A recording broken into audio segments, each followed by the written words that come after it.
रेवत राजा की पौत्री के साथ में बलराम जी का विवाह हुआ। तत्पश्चात आपके महाराष्ट्र के विदर्भ के एक राजा हैं जिनका नाम है भीष्मक। उन भीष्मक राजा की सबसे छोटी पुत्री हैं रुक्मणी। 5 पुत्र हैं और एक पुत्री है रुक्मणी। ये रुक्मणी जी जो हैं ये भूमिजा हैं, ये भूमि से प्राप्त हुई थी राजा भीष्मक को। बाल्यकाल से इन्होंने इतना सत्संग किया कि भगवान की मधुर कथाएं सुनकर के इनके मन में इच्छा हुई कि मैं ठाकुर जी से ही वर्ण करूं, क्योंकि ये लक्ष्मी ही हैं। तो लक्ष्मी ठाकुर जी की ही रहती है, वो ठाकुर जी के अलावा किसी अन्य के वर्ण नहीं कर सकती। इनके भाई जो थे वो शिशुपाल के मित्र थे। शिशुपाल भगवान की बुआ का बेटा है, लेकिन ये शिशुपाल जो जय विजय राक्षस हर युग में आते हैं उनमें से शिशुपाल और दंतवक्र, उनमें से एक राक्षस ये शिशुपाल है जिसको ठाकुर जी के हाथों मरना है। और ये भगवान से बहुत विरोध वैर मानता है। लेकिन इनके मित्र थे रुक्मणी जी के भाई, तो इनकी मित्रता के कारण रुक्मी ने मन बनाया कि मैं अपनी बहन का ब्याह इन्हीं से करूंगा। पर रुक्मणी जी ठाकुर जी का वर्ण कर चुकी थी मन से। भगवान को उन्होंने पत्र लिख करके अपने मन के भावना बताई कि हे नाथ, श्रुत्वा गुणान भुवन सुंदर शृण्वतान्ते। हे नाथ, मैंने आपके भावों को केवल सुना है, मैंने आपको कभी देखा नहीं है, पर जब से आपके भाव सुने हैं, आपके बारे में जाना है, तब से आपको अपने पति रूप में वर्ण कर लिया है। रुक्मणी जी ने अपने पत्र में कहीं ना कहीं अंकित कर दिया कि आप नारायण हैं और मैं लक्ष्मी हूं। लक्ष्मी का वर्ण कोई और नहीं कर सकता। लक्ष्मी का व्यय करने वाले 3 प्रकार के लोग होते हैं, उत्तम, मध्यम और साधारण। उत्तम व्यक्ति वो जो लक्ष्मी के प्रति पुत्री की भावना रखे, मध्यम वो जो लक्ष्मी के प्रति मां की भावना रखे, और अधम व्यक्ति वो जो लक्ष्मी के प्रति पत्नी की भावना रखे। लक्ष्मी के प्रति उत्तम बुद्धि रखो, पुत्री की भावना। श्री रुक्मणी जी ने भगवान को पत्र लिखा। ठाकुर जी ने पत्र पढ़ के मन में इच्छा प्रकट हुई कि चलो हम इनका वर्ण कर लेते हैं। और भगवान रथ पर आरूढ़ होकर के आए और कौंडन्यपुर में आकर के भगवान ने रुक्मणी जी का वर्ण किया, रुक्मणी जी को स्वीकार किया। विवाह का प्रसंग हुआ, सब बड़े आनंद में हो गए। ठाकुर जी का विवाह सुसंपन्न हुआ। कल हम लोगों ने दर्शन ठाकुर जी का किया। अब इससे आगे के प्रसंग में हम लोग प्रवेश करते हैं। भगवान अब गृहस्थाश्रम में प्रवेश कर चुके हैं। धन्यो गृहस्थाश्रम। सब लोग बहुत सावधानी से इधर देख करके कथा सुनो। थोड़ी देर की कथा है, आज कथा का विश्राम है, इसलिए बड़े सावधानी से भाव से कथा श्रवण कीजिए। और अब हमारी एक प्रार्थना है, जो लोग बीच में उठते हैं, आप लोगों को पता है कितने लोग बाहर खड़े हैं जिनको जगह भी नहीं मिली है, और आप बीच में बैठे हैं, आगे बैठे हैं, इधर बैठे हैं। आपको जरूरी काम से जाना था तो आपको पीछे ही बैठना चाहिए। वो लोग जो बेचारे बहुत भावुक हैं कथा, उनको स्थान मिलना चाहिए। अब जो भी बैठे हैं वो बैठे रहना है।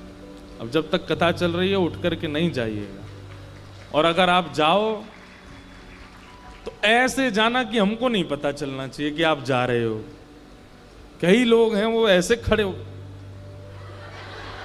अरे तो जाओ, बीच कथा में क्यों आप, पीछे वाले भी देखते हैं बेचारे, तो लगता है कि फिर आप वहीं बैठ जाते जहाँ साइड से ही निकल जाते। बीच में कथा में एक तो हमारा स्वभाव है ना, तो हम इधर देखते ना इधर देखते, हम सीधे देख के ही कथा कहते हैं। इसके पीछे भी कारण है, कई बार लोग कुछ हरकत करते दिख जाते हैं ना तो मैं कथा भूल जाता हूँ। अब कोई पानी पीता दिख जाता है तो मन में आती है भाई 3 घंटा से मैंने तो पिया नहीं, तुम पी रहे हो।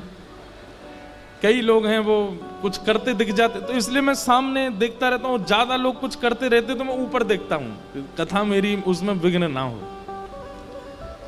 इसलिए जो लोग बीच में उठने का मन बनाते हैं वो एक बार बाहर, हमको तो देखा नहीं जाता, दया आती है, देखो यहाँ कितने लोग खड़े बाहर, उनको स्थान ही नहीं मिला है। तो इसलिए आप लोग अपने स्थान की गरिमा रखो, बैठे रहो, कथा सुनो। भगवान अब गृहस्थाश्रम में प्रवेश कर गए।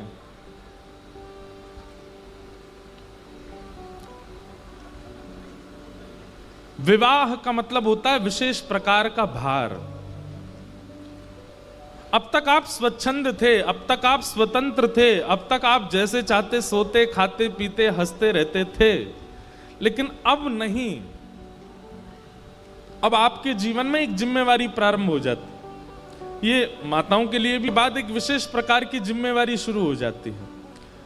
क्यों विवाह के ऊपर इतने मजाक की बातें की जाती हैं, विवाह का नाम लेती हंसी उड़ा दी जाती है? क्यों भाई, अब तू स्वतंत्र नहीं है, अब तुम्हारी स्वतंत्रता गई, अब जितना जीना था अकेले तुम जी लिए हो, अब तुम किसी के अधीन ही रहोगे, अब तुम्हारी अधीनता प्रारंभ है। तो भगवान जो कि परब्रह्म है, अब वो अधीन हो गए हैं, अब वो गृहस्थाश्रम में आ गए हैं। लेकिन श्री रुक्मणी जी का स्वभाव ऐसा है कि ठाकुर जी को अधीनता का अनुभव ही नहीं होता। इसलिए श्रीमद् भागवत जी में प्रणय कलह का प्रसंग आता है। प्रणय कलह का मतलब क्या है?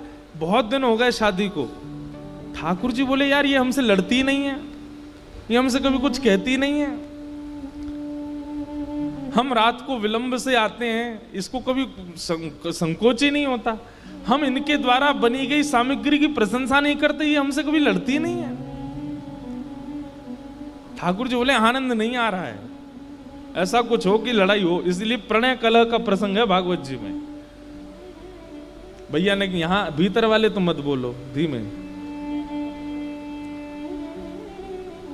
तो क्या बता रहा था मैं? हाँ, प्रणय कलह। एक दिन ठाकुर जी मन में सोच के आए, आज हम लड़ेंगे रुक्मणी से। लड़ती नहीं है कभी भी। रुक्मणी जी कई बार पीली पोशाक निकाल के रखती हैं कि स्नान के बाद आप पीले वस्त्र पहनना। तो ठाकुर जी देखते हैं तो फिर सोचते हैं लड़ेगी अगर मैं नीले पहनूं तो नीले पहन लेते हैं। लेकिन रुक्मणी जी कुछ नहीं, अरे आप तो बहुत सुंदर लग रहे हैं, मैंने तो पीले निकाले लेकिन आप नीले में और ज्यादा अच्छे लग रहे हैं। ठाकुर जी बोले ये भी कोई बात है, हमने तो इसलिए पहने कि हमसे लड़े, ये लड़ती नहीं है। रुक्मणी जी पूछती हैं आज प्रसाद में क्या पाएंगे आप? तो ठाकुर जी बोलते हैं आज हम ये पाएंगे, ये पाएंगे, ये पाएंगे, बनाओ। अब इच्छा तो वही पाने की है, लेकिन ठाकुर जी के सामने जैसे थाली आती है तो ठाकुर जी कहते हैं नहीं ये पाने की इच्छा नहीं, कुछ और लेके आओ। तो रुक्मणी जी वो लेके आ जाती हैं, तो वो भी मना, नहीं ये भी नहीं, कुछ और लेके आओ, केवल इसलिए कि लड़े हमसे। लेकिन रुक्मणी जी ऐसे स्वभाव की हैं, वो लड़ती ही नहीं है ठाकुर जी से। कभी कभी ठाकुर जी की इच्छा होती है हम इनके चरण वंदन कर लें, ये बिल्कुल नहीं लड़ती हमसे। तो वस्त्रों में विपरीतता करके देख ली, भोजन में विपरीतता करके देख ली, कई बार कोई भाव रखा जाता पारिवारिक, उसमें रुक्मणी जी कहती ऐसा करना चाहिए, तो ठाकुर जी कटाक्ष करते नहीं नहीं आप क्या जानती हो, आपका विषय नहीं है, हम बता रहे हैं ऐसा होना नहीं, आप तो स्वामी हैं, आप जो कहेंगे वो स्वीकार है। ठाकुर जी कहते हैं भाई ये कैसी देवी आ गई हमारे घर, लड़ती नहीं है।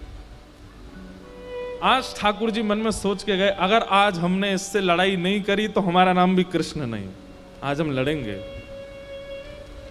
और ठाकुर जी कक्ष में गए और जाकर के झूला पर जैसे ही बैठे, रुक्मणी जी पंखा जल रही थी और ठाकुर जी ऐसा प्रसंग छेड़ते हैं जिससे रुक्मणी जी के हृदय में थोड़ी सी वेदना हो। ठाकुर जी कहते हैं तुमने हमसे ब्याह क्यों किया? आपका हमसे ब्याह करने का कारण क्या है? रुक्मणी जी बोले बहुत जल्दी नहीं पूछ रहे हैं आप, आपके पुत्र का भी जन्म हो गया, पुत्र का ब्याह भी हो गया, पुत्र का पुत्र भी हो गया, उसका भी ब्याह हो गया, अब पूछ रहे हो आप?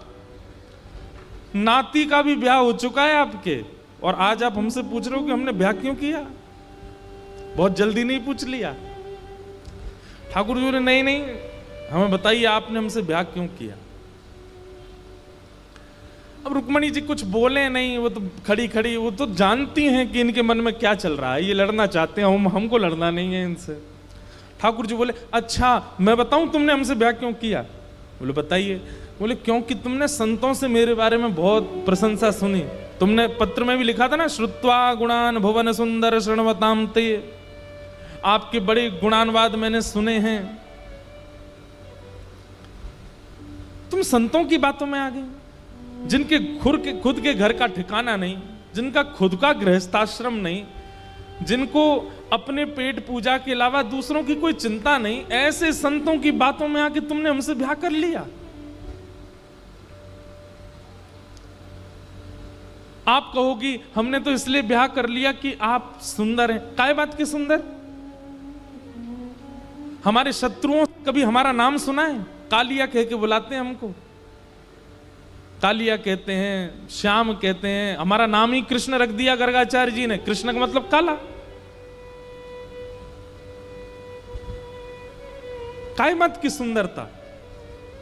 अरे भाई कई बार घर का बालक इतना सुंदर नहीं होता, पर बड़े लोगों को वो बहुत अच्छा लगता है। अरे मेरो राज दुलारो कितना बढ़िया लग रहा है, कैसा भी हो, लेकिन घर के बड़े लोगों को अच्छा ही लगता है। तो कई बार घर के बड़े लोगों को भी अच्छा लगता है। ऐसी तुमने जबरदस्ती, एक प्रकार से हमको कभी कभी ऐसा लगता है तुमने हम पे कृपा की है कि चलो ये तो सुंदर नहीं, हम सुंदर इनके पास चली जाएं तो जीवन भर ये तो रहेगा पत्नी तो सुंदर है। रुक्मणी जी मंद मंद मुस्कुरा रही, क्योंकि इन बातों का कोई तत्व नहीं है। रुक्मणी जी जानती हैं आप सुंदर, त्रिभुवन कमनम तमाल वर्णम। अरे आपने अपना वर्ण श्याम करके पृथ्वी पर कृपा की है। कहीं आप गौर वर्ण के हो गए होते तो आदमी देख करके प्राण त्याग देता आपको, इतने सुंदर लगते आप श्याम वर्ण के बन के इसलिए आए हो ताकि संसार के लोग आपकी सुंदरता को सह सकें। रुक्मणी जी इसलिए हंस रही हैं। ठाकुर जी ने अनेक बातें की और अंत में ठाकुर जी क्या कहते हैं,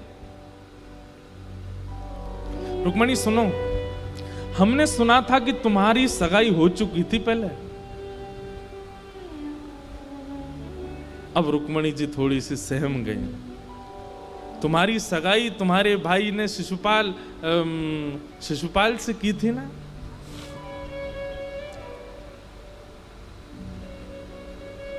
क्या कमी थी शिशुपाल में?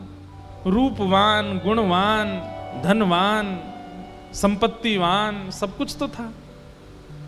उसके साथ विवाह कर लेती कितनी अच्छी लगती तुम वो भी गोरा तुम भी गोरी, वो भी सहज तुम भी सहज, सब कुछ बिल्कुल मतलब अनुकूल था तुम्हारे लिए।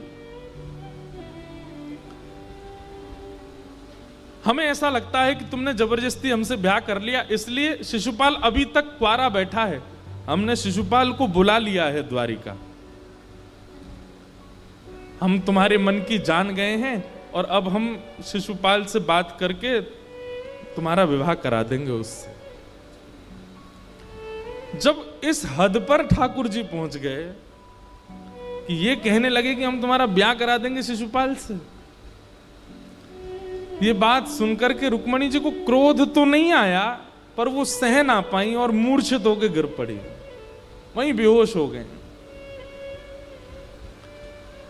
ठाकुर जी को जैसे ही होश आया, पीछे मुड़ करके देखा तो रुक्मणी जी मूर्छित पड़ी थी। ठाकुर जी दौड़ करके गए, 4 भुजा धारण की, 2 भुजा से रुक्मणी जी को उठा लिया, 1 भुजा से पंखा झलने लगे, 1 भुजा से पानी का छिड़काव करने लगे। अरे रुक्मणी, अरे अरे हम तो विनोद कर रहे थे, हम तो आनंद कर रहे थे, मैं प्रणय कलह कर रहा था, मैं जबरदस्ती युद्ध लड़ाई करना चाह रहा था, क्योंकि तुम कभी क्रोध नहीं करती हो। ऐसी कोई बात नहीं है, मेरी बात में कोई सत्यता नहीं है, शिशुपाल नहीं आएगा, मैं तुम्हारा विवाह नहीं करूंगा।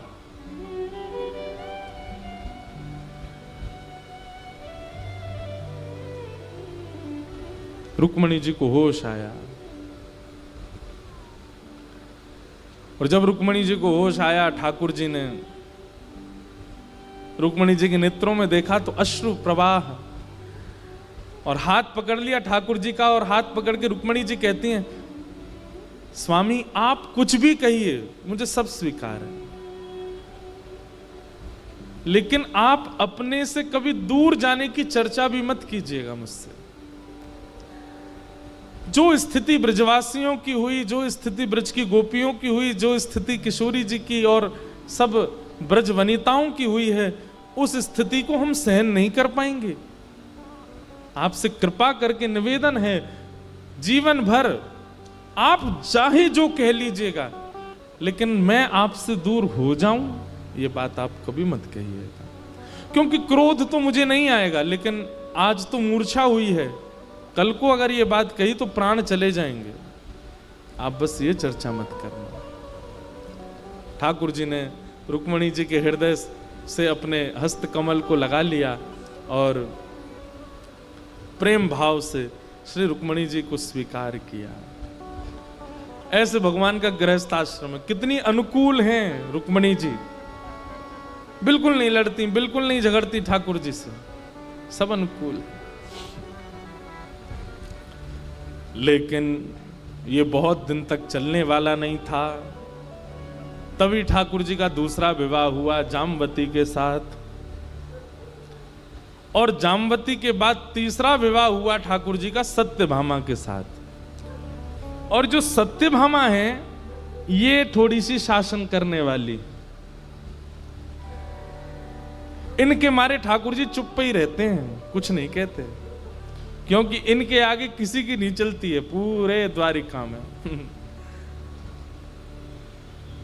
सत्यभामा को अपने रूप का बहुत अभिमान है, और सत्यभामा को इस बात का भी अभिमान है कि श्री कृष्ण मेरी ही सुनते हैं, मेरे अलावा किसी की नहीं सुनते। भले ही कितनी पत्नियां हों इनकी, पर अगर सत्यभामा कह दे कि आप इधर बैठ जाइए तो ठाकुर जी उधर ही जाके बैठते हैं। ऐसा शासन करती। लेकिन शासन से ठाकुर जी को दिक्कत नहीं है। ठाकुर जी के मन में भाव आता है कि इसको कभी कभी अभिमान हो जाता है, उस अभिमान को कैसे नष्ट किया जाए। सत्यभामा को अपने रूप का बहुत अभिमान है कि मैं सबसे सुंदर हूं। लेकिन एक बात बताएं बंधुओं, चाहे भाई लोग हों चाहे हमारी बहनें हों, सुंदरता मुख पे नहीं होती, सुंदरता त्वचा पे नहीं होती, सुंदरता आंखों में नहीं होती, सुंदरता नाक में, होठों पर या बालों में नहीं होती, सुंदरता स्वभाव में होती है। कोई व्यक्ति रूप का बहुत सुंदर है लेकिन स्वभाव का अच्छा नहीं है ना, उसको आप ज्यादा दिन तक स्वीकार नहीं कर पाओगे। बुरा नहीं मानिएगा, पूरे भारत में सुंदरता का प्रदर्शन करने वाले सबसे ज्यादा लोग बंबई में हैं। किनकी तरफ मेरा संकेत है सब जानते हैं। लेकिन वो स्वभाव के अच्छे नहीं है, उनका स्वभाव मधुर नहीं है, उनकी विचारधाराएं अच्छी नहीं है, उनकी बोली चाली और व्यवहार अच्छा नहीं है। ऐसी सुंदरता किस काम की? और कभी अगर आपने उनको बिना अपने बाह्य रूप धारण किए देख लिया तो कहीं आप डर के भाग ना जाओ, इतने भयावह लगते हैं। सुंदरता तो अंतरंग होती है। हमारे ब्रज के संतों को देखिए आप, कोई क्रीम नहीं लगाते, कोई पाउडर नहीं लगाते, कुछ नहीं करते, ब्रज रज लगा लेते हैं, चंदन घिसके लगा लेते हैं, तिलक फोटा लगाए, पूरे मुंह पे लगाए। हरदासियों को देखो, यहाँ लगा लेंगे, इधर लगा लेंगे, नाक पे लगा लेंगे, यहाँ पे इधर पूरा मुंह पे लगा के घूमेंगे हाउ ब्लाउज बन के, इतने सुंदर लगते हैं। कैसा आकर्षण उनके रूप में आता है। हमारे पूज्य श्री रमन रीति वाले महाराज जी, वो जब त्रिपुंड लगा करके निकलते हैं, सफेद दाढ़ी, उनका रूप देख करके ऐसा लगता है मानो जैसे कोटि कोटि चंद्रमा वार दें इन पे। हमारे पूज्य श्री मलुक पीठ वाले महाराज जी जब उर्धपुंड लगा करके, जटा जूट बांध करके, बगनखा लगा करके जब निकलते हैं तो ऐसा लगता है आहा क्या स्वरूप है। कुछ नहीं लगाते मुखमंडल पर।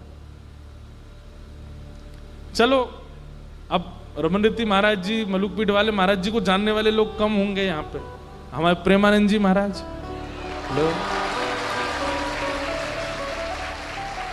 ललाट पर 12 अंगुल का चंदन लगाते हैं। शास्त्रीय नियम है 12 अंगुल, 12 उंगली का चंदन होना चाहिए माथे पर। यहां से गिनो और यहां से फिर 12 उंगलियां गिन करके चंदन लगा होना चाहिए, शास्त्रीय नियम।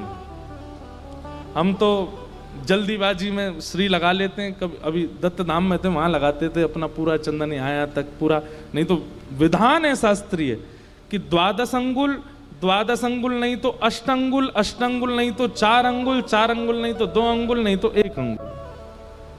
1 अंगुल से भी कम तो नहीं होना चाहिए। तिलक एक श्री ही हो भले ही हो।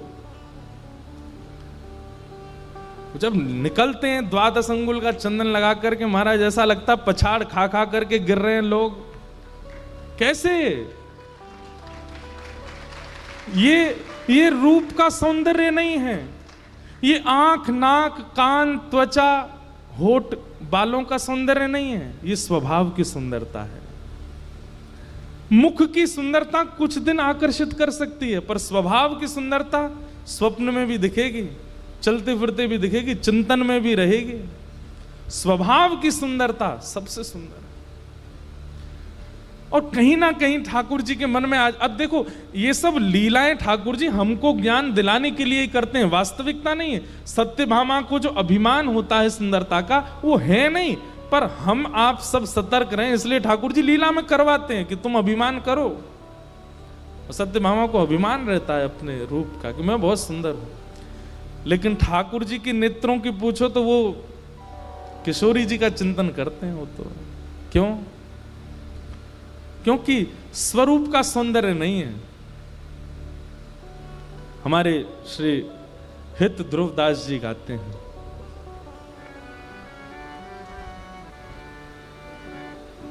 सहज स्वभाव पर नवल किशोरी जो को, सहज स्वभाव पर किशोरी। सब लोग गाओ।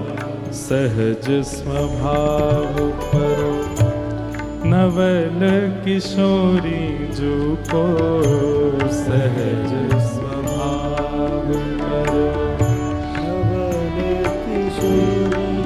देखो जिनको सुंदरता लगती है ना, इसे कहते हैं सुंदरता। ये है सुंदरता का श्रृंगार। देख लीजिए, सुन लीजिए। सहज स्वभाव पर नवल किशोरी जो को, सहज स्वभाव पर नवल किशोरी जो को। मृदुता दयालुता कृपालुता की राशि है। मृदुता दयालुता कृपालुता की क्या क्या है? मृदुता, दयालुता और कृपा। मृदुता किसे कहते हैं? बोलने में इतनी मृदुल हैं, ऐसी वाणी बोलती हैं कि कोई भी उनका हो जाए। दयालुता और कृपालुता की राशि है। राशि मतलब खान है, थोड़ा बहुत नहीं है, अद्भुत। ऐसी हमारी किशोरी जी। न कहूं न रिस कहूं, भूले हूं ना होत सखी। न कहूं न रिस कहूं, हाँ न कहूं न रिस कहूं, भूले हूं ना होत सखी। न कहूं न रिस कहूं, ना होत सखी। हो रहत प्रसन्न सदा, ही मुख हासे हैं। रहत प्रसन्न सदा,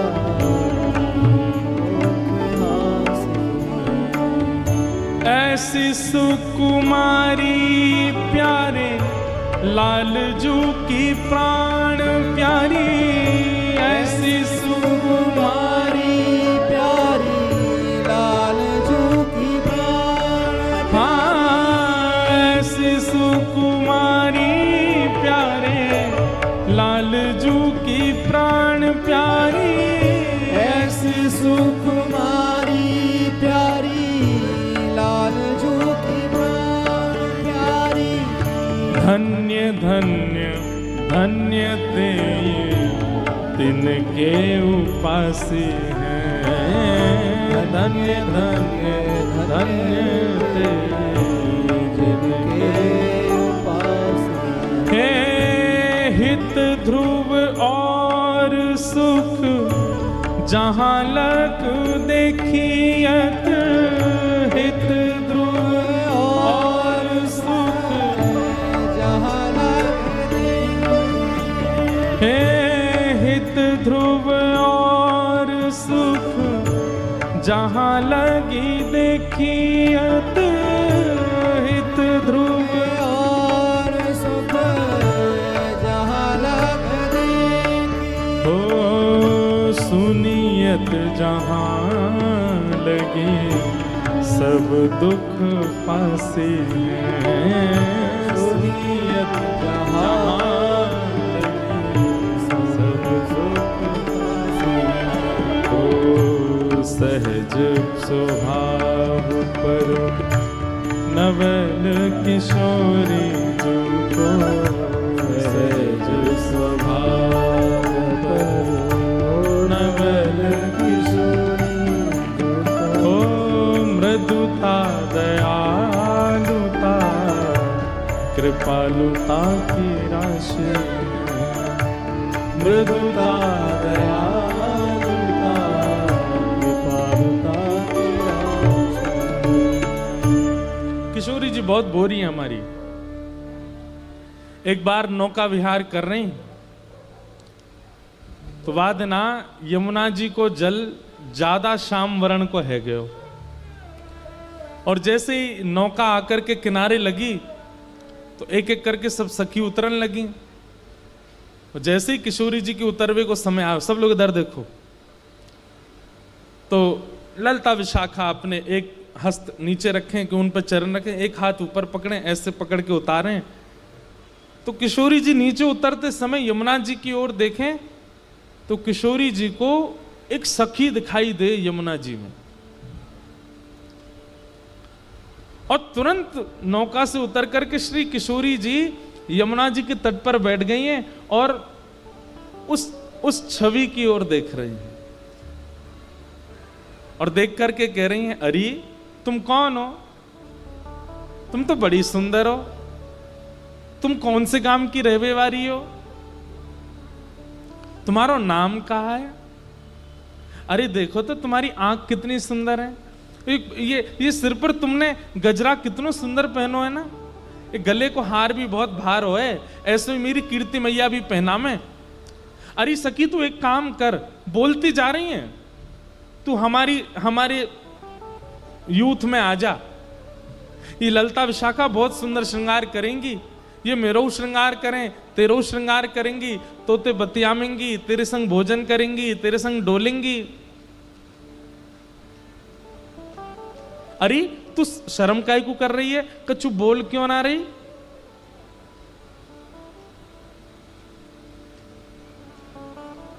रूठ के बैठ गई। अच्छा तू हमसे बात ना करेगी, चल मैं तो ते रूठ नहीं हूं अब। अरे तू जाने ना है मुझे, इस सबरी मोते बात करवे को बैठी रहे, और तू मैं तो ते बात कर रही हूं, तू मोते बात ना कर रही।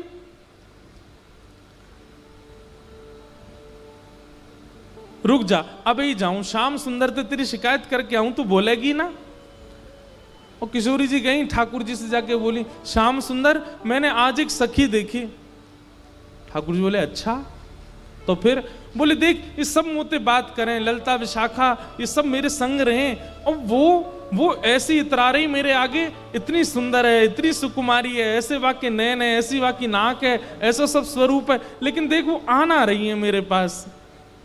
मैंने खूब कह ली तेरो श्रृंगार करेंगे तो भोजन करावेंगे तो संग डोलेंगे, लेकिन बताई ना रही कछु।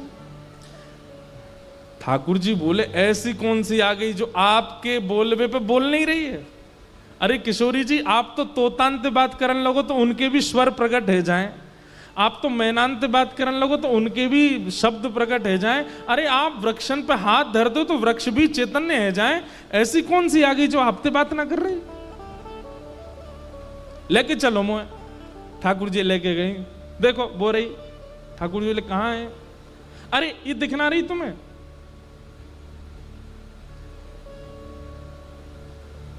ठाकुर जी हंस करके प्रेमाश्रु नेत्रों में भर लाते हैं और किशोरी जी के चरणों में प्रणाम करके कहते हैं, आप कितनी भोरी हो, ये आप ही तो हो, आप अपने प्रतिबिंब से ही तो बात कर रही हो, ये कोई और सखी नहीं है श्री जी, ये आपको ही प्रतिबिंब है, आप स्वयं को ही सुंदर कह रही हो, स्वयं की नासिका पे रीझ रही हो, स्वयं की आंखन पे रीझ रही हो, स्वयं के श्रृंगार को ही वर्णन कर रही हो। श्री जी तो ऐसे संकोच में आई, भाज गई माते, अरे मो तो पता ही नहीं जी मैं हूं, इतनी भोली है, इतनी सीधी है। ये सुंदरता है, मुख की सुंदरता नहीं, श्रृंगार की सुंदरता नहीं, स्वभाव की सुंदरता। अगर आपके मुख से एक बार श्री राधा निकलता है, एक बार श्री कृष्ण निकलता है और उनके गुणों से आप युक्त नहीं हो, तो आपको नाम लेने का अधिकार नहीं है। ये ऐसे ऐसे आचार्यों की वाणियों को पढ़ा कीजिए और उनके तरह अपने अंदर गुण लाना प्रारंभ कीजिए, वो स्वभाव युक्त कीजिए। भगवान की जो तृतीय पत्नी है सत्यभामा, उनको थोड़ा अभिमान है। ठाकुर जी बोले सत्यभामा को अभिमान दूर करवे के काजे कछु तो करना पड़ेगा, और स्वयं ठाकुर जी क्यों नहीं कर रहे, डरते हैं, इनसे क्या कहेंगे हम।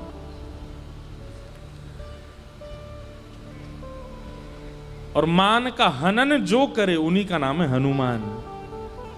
जो मान का हनन करे, हनुमान शब्द का अर्थ ही है ये, जिनकी सन्निधि में जाकर के अगर मान का हनन ना होता हो तो वो हनुमान नहीं। ठाकुर जी ने स्मरण किया, हनुमान जी महाराज जल्दी पधारो। हनुमान जी महाराज द्वारिका आए, ठाकुर जी ने जाकर के, इधर देखो इधर देखो, ठाकुर जी ने जाकर के अपनी सब पटरानियों को बुलाया और पटरानियों से कहा, भैया देखो आज हमारे यहाँ एक अतिथि आ रहे हैं।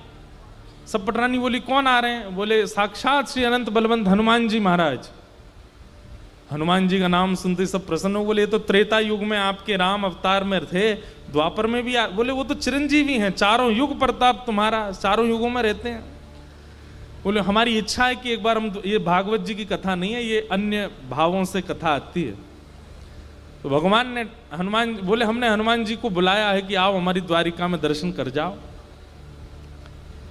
तो रुक्मणी आदि बोली, हम पकवान बनाए, हम लड्डू बनाए, हमने सुनी उनको प्रसाद का बड़ा अभ्यास है।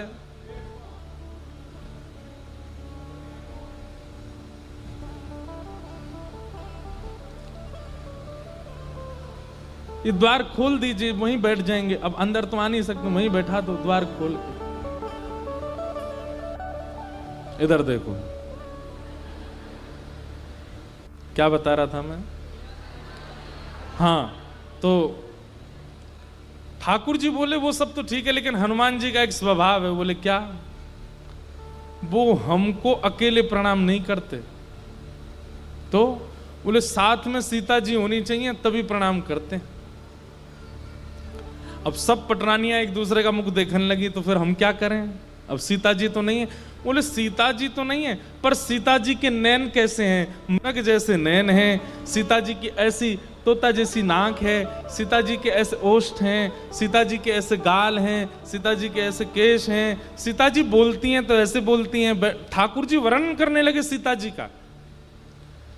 अब सब पटरानियां सुनकर के कह रही हैं, ओहो अच्छा किशोरी जी ऐसी हैं, किशोरी जी। सत्यभामा का ये सारे गुण तो मुझ में हैं, मैं बन जाती हूं सीता जी।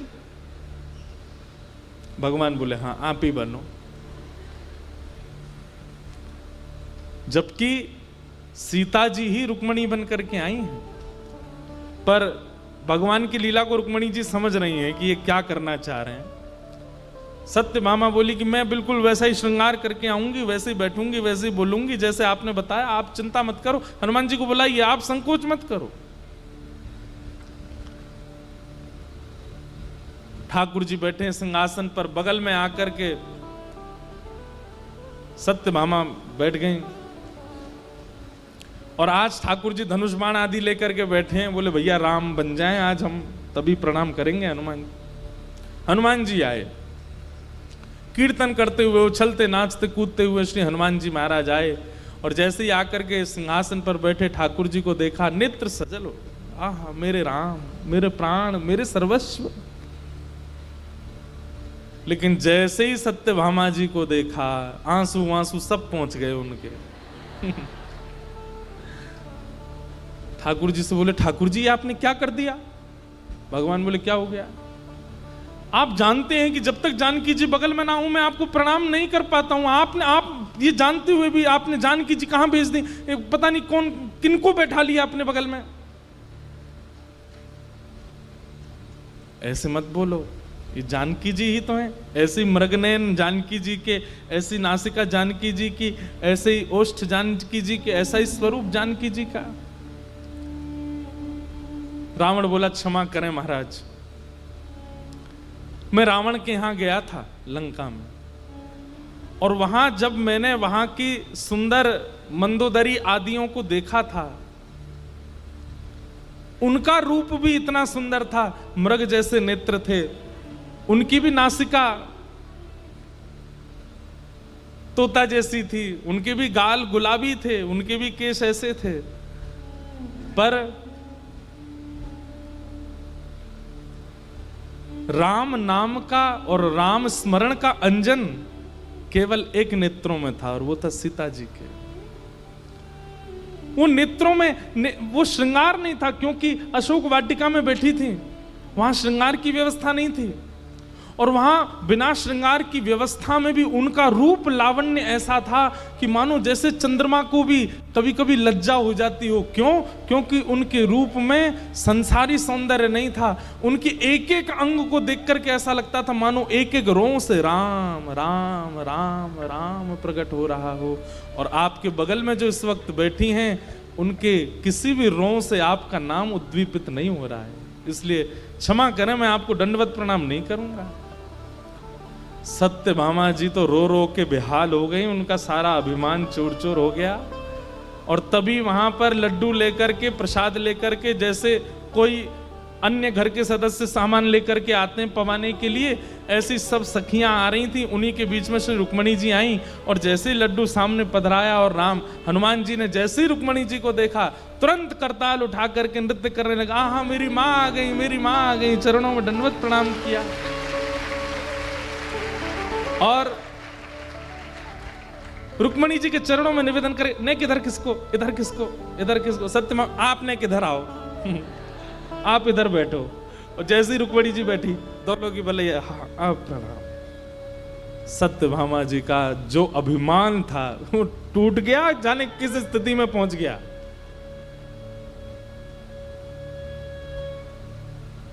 सत्यभामा जी को पता लग गया कि भाई ये रूप का अभिमान मुझे नहीं करना चाहिए।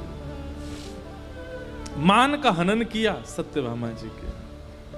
तो बड़ी लीलाएं हैं ठाकुर जी के गृहस्थ आश्रम में, बड़े सुख हुए।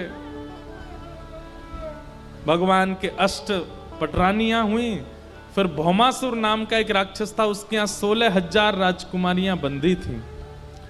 उनके यहां से ठाकुर जी सबको मुक्त करा करके लाए, और भगवान ने उनके साथ विवाह किया। 16,108 ये भगवान की पटरानियां हैं। इनमें अष्ट पटरानियों में प्रथम रुक्मणी जी, द्वितीय जामवती जी, तृतीय सत्यभामा, और चतुर्थ हमारी कालिंदी श्री यमुना जी। ओ मीठे रस से भरोड़ी महारानी लागे, महारानी लागे, मोहे प्यारो प्यारो यमुना जी रो। भगवान श्री कृष्ण के, बैठ जाओ, अष्ट प्रमुख विवाह हुए, और तत्पश्चात भौमासुर नाम के राक्षस का वध करके भगवान ने 16,000 राजकुमारियों को मुक्त करा करके उनसे भी विवाह किया। नारद जी भगवान की गृहचर्या देखने आए, भगवान की नित्यचर्या का वर्णन और राजसूय यज्ञ, जरासंध का उद्धार, वो सब भाव वहां सुनाए गए। बंधुओं, एक हम जानकारी और दें, सब लोग इधर देखो, सावधानी से सुनो।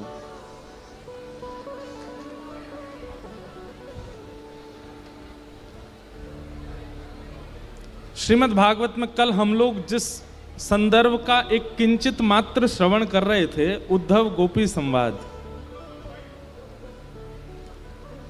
उद्धव गोपी संवाद, जहां पर गोपियों ने उद्धव को ज्ञान का पाठ पढ़ाया। फिर उन्हीं उद्धव के साथ में द्वारिका में हुआ कृष्ण उद्धव संवाद। तो ठाकुर जी की उद्धव से वार्ता होती है और इतना अद्भुत प्रसंग है कृष्ण उद्धव संवाद। तो कृष्ण उद्धव संवाद हम इस बार स्वच्छंद एक कथा कर रहे हैं कृष्ण उद्धव संवाद पे ही, और कथा है 10 से 16 अक्टूबर बद्रीनाथ में, उत्तराखंड में। क्योंकि श्री उद्धव जी महाराज इसी कृष्ण उद्धव संवाद के बाद बद्रीनाथ चले गए थे।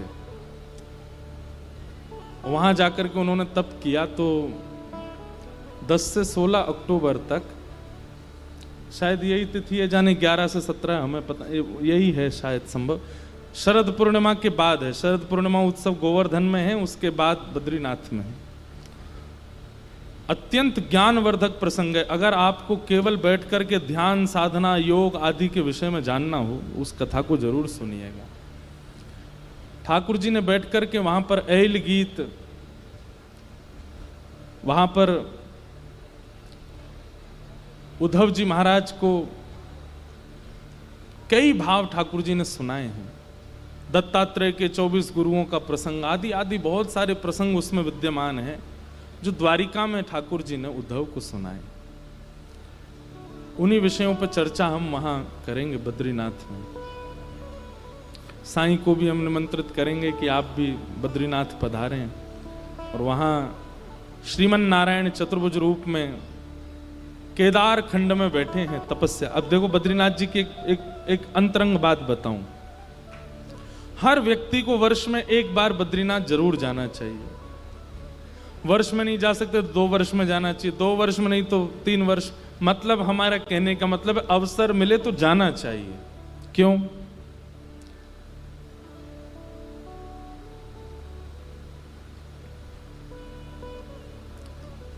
सतयुग त्रेता द्वापर में आप कथा सुनते हैं कि किसी भी व्यक्ति को बिना तपस्या के कोई फल नहीं मिलता। लेकिन कलयुग में व्यक्ति कोई तपस्या करता ही नहीं है। फिर कलयुग में फल कैसे मिल जाता है? जब हम तपस्या कर ही नहीं रहे तो हमको फल की प्राप्ति हो कैसे जाती? कर्म तो हम करते हैं, लेकिन फल कैसे मिल जाता है? इसलिए ऐसा बताया जाता है कि कलयुग में प्रत्येक मानव के नाम से संकल्प लेकर के बद्रीनाथ भगवान तपस्या कर रहे हैं। वो तपस्या करते हैं, फल हमको मिल जाता है कर्म का। नहीं तो प्राचीन काल में तो कर्म के बाद तपस्या, फिर फल प्राप्त होता है, या फिर कर्म से अगर फल मिल भी गया तो उसकी पूर्ति के लिए तपस्या करने जाना पड़ता है। लेकिन कलयुग में तप का कोई विधान नहीं है। क्यों? क्योंकि ठाकुर जी तपस्या कर रहे हैं। इसलिए कोई हमारे नाम से तपस्या कर रहा है और स्वयं ठाकुर जी तपस्या कर रहे हैं, और वो भी ऐसे नहीं सहजता में, लड़ झगड़ के तपस्या में बैठे हैं ठाकुर जी वहां पे। पहले केदारनाथ भगवान यहीं विराजते थे जहां बद्रीनाथ भगवान विराज रहे हैं। इसको केदार खंड कहा जाता है। और ये 6 महीने के लिए देवताओं का भ्रमण स्थल है। यहां देवता भ्रमण करने आते हैं। तो ठाकुर जी ने मन बनाया तो शंकर जी के पास जाकर के कहा कि हिमालय में हमको थोड़ी सी जगह दे दो, हम तप करना चाहते हैं। तो महादेव बोले क्षमा कर दें भगवान, मैं अपने स्वामी को तप की अवस्था में देख नहीं सकता। कोई जगह नहीं मिलेगी आपको, आप तपस्या करो, मैं देख ही नहीं पाऊंगा। आप हमें बताओ कितने दिन की तपस्या करनी, हम करेंगे आपके नाम से। ठाकुर जी बोले नहीं नहीं महादेव जी, आप समझिए, हमको तपस्या करनी है। महादेव बोले बिल्कुल एक टूक जमीन नहीं मिलेगी पूरे हिमालय पर, आप तप नहीं करोगे। आपको क्या जरूरत है तपस्या की? आप परब्रह्म परमात्मा। भगवान बोले राजी राजी मानेंगे नहीं। तो फिर दूसरी लीला की, तो ठाकुर जी एक छोटे से बालक बन गए और वहीं बद्रीनाथ भगवान के नीचे तप्त कुंड है। तप्त कुंड के पास में एक छोटे बालक बनकर के रुदन करने लगे। यहाँ महादेव और पार्वती जी रोज तप्त कुंड में स्नान करने के लिए जाते। जैसे ही आप स्नान करने के लिए गए तो महादेव ने देखा एक नन्हा सा बालक रो रहा है। पार्वती जी, अरे कोई देवता अपना बालक छोड़ गया है, देखो कितना सुंदर बालक, कितने सुंदर इसका मुखमंडल, कितने सुंदर हस्तकमल। महादेव बोले, देवी हमको कोई माया लग रही है, इसको छूना नहीं। पार्वती जी बोली, आपको तो सब जगह माया लगती है। अरे छोटा सा बालक, इतनी सर्दी है बाहर, माइनस में टेम्परेचर, बर्फ गिरती है बद्रीनाथ में, तो बोले इसको हम लेके जाए। और लेकर के गई, और जहां बद्रीनाथ भगवान अभी विराजमान है, यहाँ महादेव विराजते थे, यहीं पर ले जाकर के उस बालक को पढ़ा दिया। और खेलने के लिए थोड़ी देर बालक जब तक स्नान करें तब तक खेलता रहे। तो गेंद के जैसी आकृति के होते हैं बेर, बेर को ही बदरी कहते हैं, उस बालक को पकड़ा दिए। और वो बालक बेरों से थोड़ी देर खेलने लगा। महादेव बोले चलो हम जल्दी स्नान करके आते हैं। पर महादेव को कहीं ना कहीं संशय हो गया था कि ये कोई माया है। स्नान करके तप्त कुंड में जैसे ही वापस लौट करके आए तो मंदिर का मुख्य द्वार बंद भीतर से, और जैसे ही खोलने का प्रयास किया नहीं खुले। महादेव बोले ये बालक तो बंद कर नहीं सकता, छोटा सा बालक है, ये किसने बंद किया भीतर से। रोष में भर करके महादेव ने जैसे ही अपने त्रिनेत्र को खोला तो दरवाजा खुला, और वही बालक शंख चक्र गदा पद्म धारण चतुर्भुज रूप धारण करके तपस्या की मुद्रा में बैठे। वहां पर चतुर्भुज हैं ठाकुर जी, लेकिन शंख चक्र नहीं है। ऊपर से श्रृंगार में धराते हैं ठाकुर जी, वहां तपस्या की जटाएं बना ली ठाकुर जी ने, और तपस्या में भी कैसे बैठे हैं। कभी आप बद्रीनाथ में ब्रह्म मुहूर्त में दर्शन करने जाओगे तब श्रृंगार हटाया जाता है ठाकुर जी का। तो तप का मतलब होता है अपने शरीर को अव्यवस्थित करके भगवान नाम जपना, उसको तप कहते हैं। हम तो फिर भी अपने दो पैरों को व्यवस्थित करके बैठे हैं, पर बद्रीनाथ भगवान जो हैं वो ऐसे तिरछे बैठे हैं, थोड़ा एक तरफ की ओर झुके हुए बैठे, इतनी घनघोर तपस्या। महादेव आकर के बोले, भगवान आपको क्या आवश्यकता, आप जिद करके और आप छल करके तपस्या में बैठ ही गए। हमने राजी राजी जगह नहीं दी तो आपने छल करके ले ली। तो महादेव को ठाकुर जी कहते हैं, कलिकाल में लोग तप नहीं करेंगे। कलकाल में लोग इतने ज्यादा विषय भोग विलासी होंगे कि उनको वो कर्म करना ही उनको बहुत भारी पड़ जाएगा, और फल कैसे मिलेगा उनको। और बिना तपस्या के फल की प्राप्ति होती नहीं है। इसलिए कलिकाल में जन्म लेने वाले प्रत्येक मानव के नाम से संकल्प लेकर के अलकनंदा जी में जल छोड़ करके मैं उनके नाम से तप करूंगा, ताकि वो केवल कर्म करें और फल मिले। हम इसलिए कह रहे हैं कि भाई हमने तो कुछ किया नहीं, लेकिन फिर भी हमको मिल रहा है। तो जिसकी कृपा से मिल रहा है उसको एक बार प्रणाम करने वर्ष में जाना चाहिए, उनको वंदन करना चाहिए। तो अक्टूबर में है वहाँ कृष्ण उद्धव संवाद, वो बड़ा आनंद आता है। श्रीमद् भागवत जी की जन्मस्थली है बद्रीनाथ, वहीं लिखे गए, अद्भुत स्थान।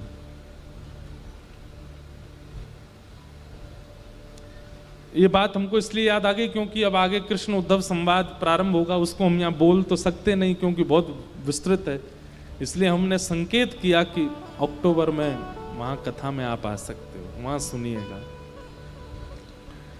तो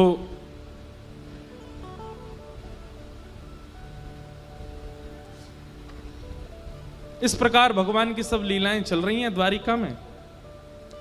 भगवान ने पांडवों का राजसूय यज्ञ पूर्ण करवाया। ठाकुर जी के एक परम सखा श्री सुदामा जी का चरित्र आया।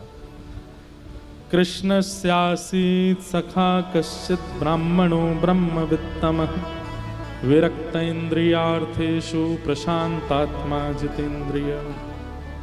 भगवान के एक सखा हैं जिनका नाम है सुदामा। ठाकुर जी के तीन ही सखा हैं, उद्धव, अर्जुन और सुदामा। आप कहेंगे मधुमंगल, श्रीदामा, तनसुखा, मनसुखा, ये कौन है फिर? बोलिए ये तो प्राण है ठाकुर जी के, ये सखा नहीं है। सखा तीन ही हैं। इससे क्या समझ में आता है? जितने कम सखा बनाओगे उतने खुश। कई बालकों को हमने देखा, उनकी इतनी तगड़ी फ्रेंड्स होते हैं, इतने ज्यादा फ्रेंड्स होते हैं ये अच्छा नहीं। बहुत संख्या में मित्रता होना इस बात का प्रतीक है कि कहीं ना कहीं विषय आपकी मित्रता में जुड़ा हुआ है। विषय की प्राप्ति के लिए इतने मित्र हैं। मित्र कम ही होने चाहिए। हम तो कहते हैं संबंध बहुत कम होने चाहिए संसार में। ज्यादा लोगों से संबंध मत बनाइए। जितने ज्यादा आप संबंध व्यवस्थित करते हो, जितने ज्यादा आपके कॉन्टेक्ट्स होंगे, उतने टेंशन में रहोगे आप। जिसका फोन सबसे ज्यादा बजता है, बार बार आता है, वो बहुत टेंशन में रहता है। जिसके फोन 2-4 कॉल आते दिन में, बहुत प्रसन्न रहता है वो। ठाकुर जी के 3 ही सखा हैं, इसलिए सखा ज्यादा नहीं। और सखा किसको कहते हैं? सह खादती सह खेलती, जो संगई खावे, संगई खेले, संगई रहे, संगई सोवे, हर क्रिया में आपके संग रहे। आप धनवान हो तो भी संग है, आपके पास कुछ नहीं है तो भी संग है, कभी आपका संग ना छोड़ता हो, उसको सखा कहते हैं। भगवान ने 3 ही सखा बनाए। ठाकुर जी के सखा बनने के लिए किन किन गुणों की आवश्यकता है, बहुत ध्यान से सुनिएगा। सबसे पहला, विरक्त इंद्रिय, इंद्रियों से विरक्ति, इंद्रियों के प्रति आसक्ति ना हो।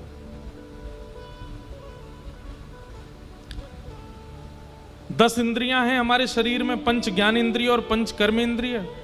इन 10 इंद्रियों को जिसने अपने वश में रखा है, मतलब जीव के लिए भोजन नहीं कर रहे हैं, हम जीवित रहें इसलिए भोजन कर रहे हैं। नेत्रों के लिए नहीं देख रहे हैं किसी को कि इनको अच्छा लगे उसको देखें, जिनकी आवश्यकता है उन्हीं को देखते हैं। कानों को प्रिय लगे, हाथों को प्रिय लगे, त्वचा को प्रिय लगे, ऐसी वस्तुओं का सेवन नहीं। इन सब में कृष्ण विराजमान हो ऐसी वस्तुओं का सेवन, या ज्ञान विराजमान हो ऐसी वस्तुओं का उपभोगन, वो ठाकुर जी को प्रिय है। एक बात याद रखिएगा, बहुत चटोरे यदि हम हैं, चटोरे समझते हैं, तो ठाकुर जी से कहीं ना कहीं दूरी बनी रहेगी। क्योंकि ठाकुर जी कहेंगे जे गुण तो मेरो है, तू काई को लिया है अपने अंदर। अब तू चटोरा बन गो, मुंह में तुम्हें लड़ाई है गई तो जे तो मैं खाऊंगो, एक ही बच्चों, और तू कहेगो नहीं मैं खाऊंगो। ठाकुर जी बोले नहीं, जे गुण तो मेरो ही होना चाहिए। मतलब ठाकुर जी को खाने वाला नहीं, खिलाने वाला प्रिय है।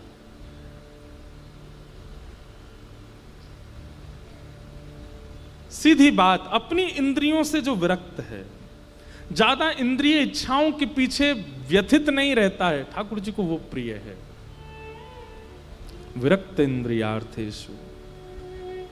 दूसरा है प्रशांत आत्मा, जो बहुत धैर्यवान है। ये लक्षण देखते हैं ठाकुर जी, और ये लक्षण जिसमें दिख जाते हैं उसको सखा बना लेते हैं ठाकुर जी। बहुत धैर्यवान, पेशेंस, बहुत सहता है, चाहे जैसी स्थिति आ जाए, लेकिन अपने धैर्य के बांध को टूटने नहीं देता, बहुत सह लेता है।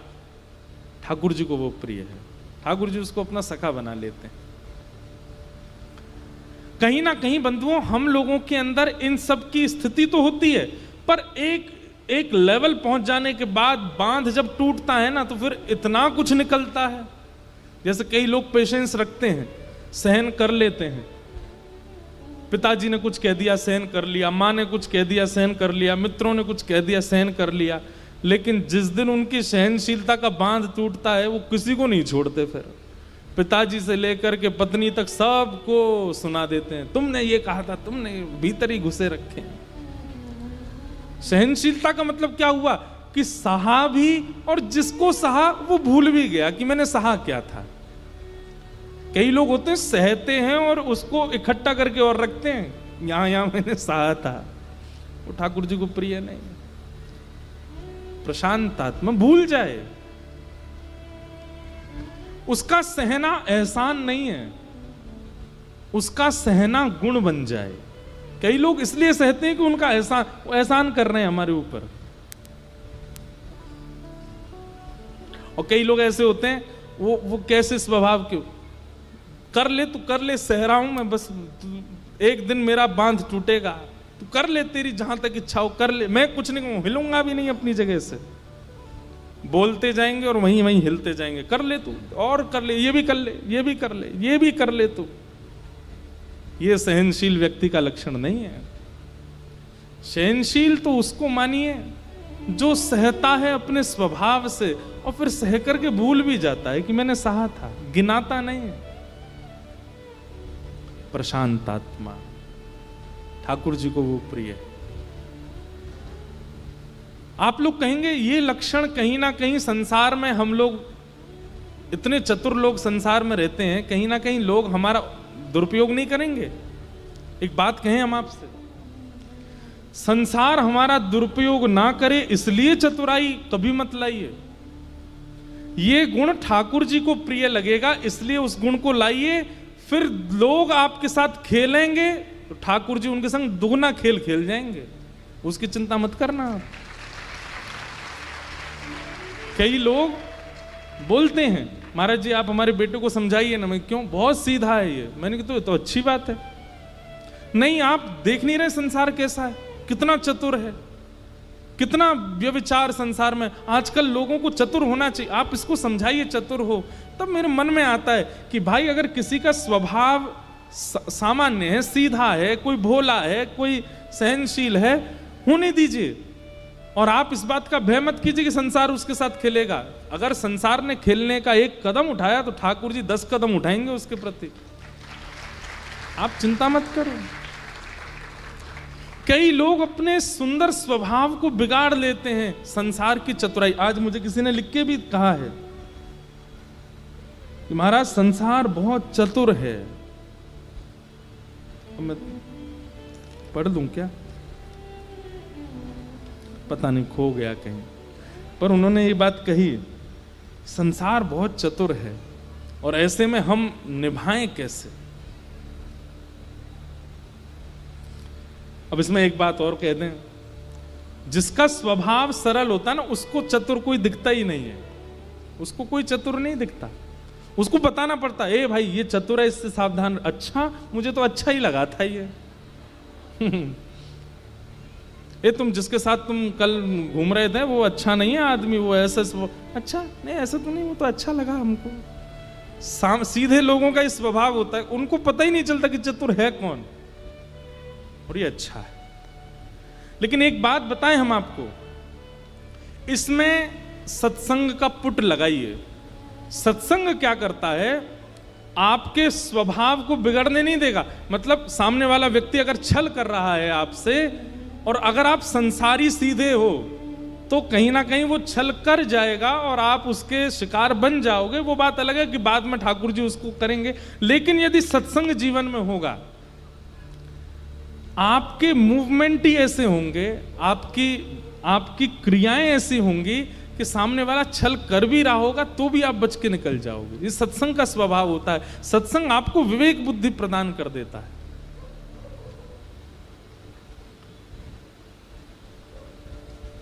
संसारी सीधे यदि आप हो तो उसके चपेटे में आ सकते हो, वो बात अलग है कि उसको बाद में फल मिलेगा। लेकिन सत्संग का एक स्वरूप होता है कि निरंतर भगवत कथा श्रवण करने वाले लोगों की विवेक बुद्धि ऐसी जागृत होती है कि आज कोई उनके सीधेपन का फायदा उठा रहा है तो रात में सोचते हैं कल मैं ऐसा ऐसा करूंगा, और वो जो सोच के करते हैं ना, उसी से